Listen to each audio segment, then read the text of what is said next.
бахшида ба 35-солагии истиқлолияти давлатии ҷумҳурии Тоҷикистон дар шаҳри Душанбе мусобиқаи ҷумҳуриявӣ Гран-при оид ба самбои муҳорибавӣ миёни кормандони мақомоти ҳифзи ҳуқуқ баргузор гардид.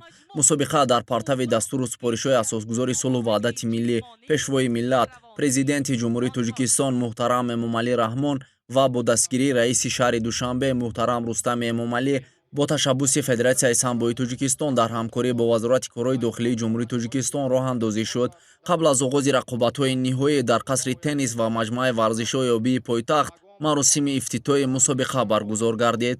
дар он роҳбарияти Вазорати корҳои дохилии ҷумҳурии Тоҷикистон ва Федератсияи самбои кишвар иштирок ва суханронӣ намуданд.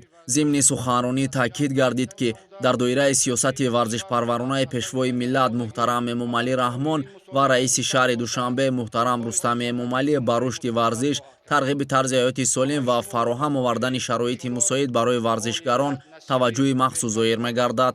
баргузории чунин мусобиқаҳо барои рушди самбои муҳорибавӣ, баланд бардоштани маҳорати касбӣ ва тақвияти омодагии ҷисмонии кормандони мақомоти ҳифзи ҳуқуқ заминаи мусоид фароҳам меорад. маросими ифтитоҳ бо барномаи рангини фарҳангию фароғатӣ идома ёфта, кормандони Вазорати корҳои дохилии ҷумҳурии Тоҷикистон бо иҷрои усулҳои гуногуни муҳорибавӣ ва ҳаракатҳои худмуҳофизатӣ маҳорати баланди касбии худро ба намоиш гузоштанд.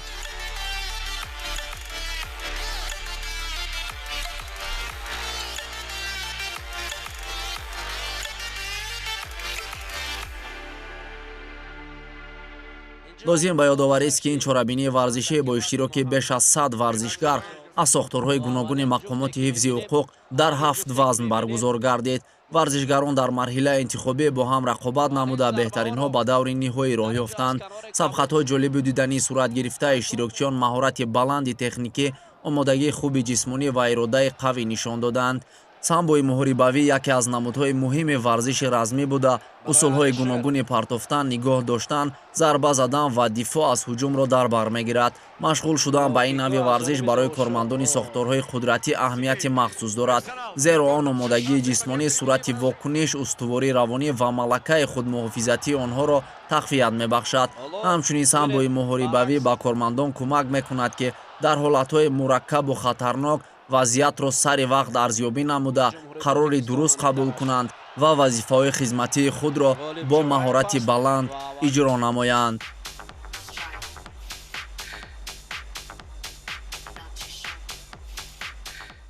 бо дастгирии Вазорати корҳои дохилӣ ва Федератсияи самбои Тоҷикистон мусобиқаи самбои размӣ байни мақомотҳои ҳифзи ҳуқуқ ва сохторҳои қудратӣ баргузор гардид, ки дар он ҷо ҳама намояндаҳо қариб ки ба финал баромаданд. гуфта намонад, ки варзишгарони мақомоти корҳои дохилӣ дар мусобиқаҳои шӯрои ҳамоҳангсозии ҷамъиятҳои динамо ҳамасола баромад менамоянд ва парчами ҷумҳурии Тоҷикистон дар арсаи байналмилалӣ барафшон мегардонанд.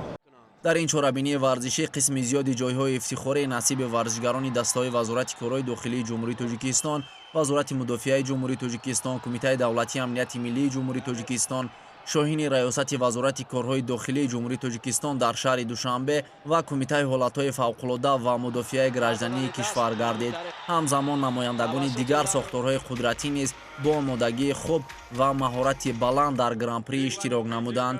аз ҷумла Исрофил Комилзода, корманди гвардияи миллии ҷумҳурии Тоҷикистон, дар яке аз вохӯриҳои ниҳоӣ ҳарифи пурқуввати худро мағлуб намуда мақоми аввалро соҳиб шуд.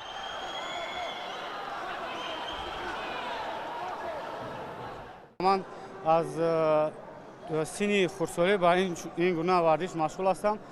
ман чемпиони осиё ва чемпиони Евразия пайвои самбо, чемпиони ҷаҳон па ММА ғайрикасбӣ ва мастер спорт международӣ класса мебошам. баргузории чунин мусобиқаҳо барои дарёфти варзишгарони соҳибистеъдод, такмили маҳорати касбии иштирокчиён ва рушди минбаъдаи самбои муҳорибавӣ дар кишвар заминаи мусоид фароҳам меорад. дар анҷом ғолибону ҷоизадорони мусобиқа бо медалу ифтихорнома, ҷоизаҳои пулӣ ва тӯҳфаҳои арзишманд қадрдонӣ гардиданд.